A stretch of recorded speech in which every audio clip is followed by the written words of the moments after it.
లేకపోతే ఏమైనా మీ దగ్గర యాక్టివ్ నాయకుల్ని పంపిస్తారా 70,000 మందిని స్కాన్ చేసుకొని రమ్మని? నిజంగా మీ దగ్గర ఏదో అంతో ఇంతో నిజాయితీ మిగిలి ఉంటే మీరు ఏకకాలంలో ఈ రాష్ట్రంలో ఉన్న షాపుల్లో ఉన్న సరుకుని చెక్ చేసి ఉండేవాళ్ళు.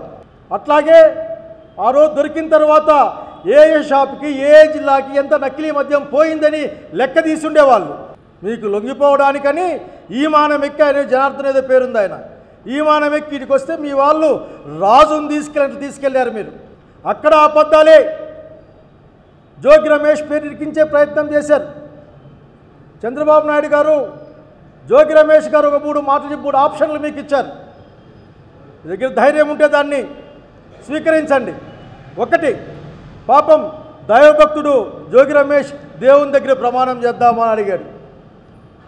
కాదు, సత్యశోధన నిలబడతాను నేను, లై డిటెక్టర్ నిలబడతాను నేను, మీరు వస్తారా అడిగాడు.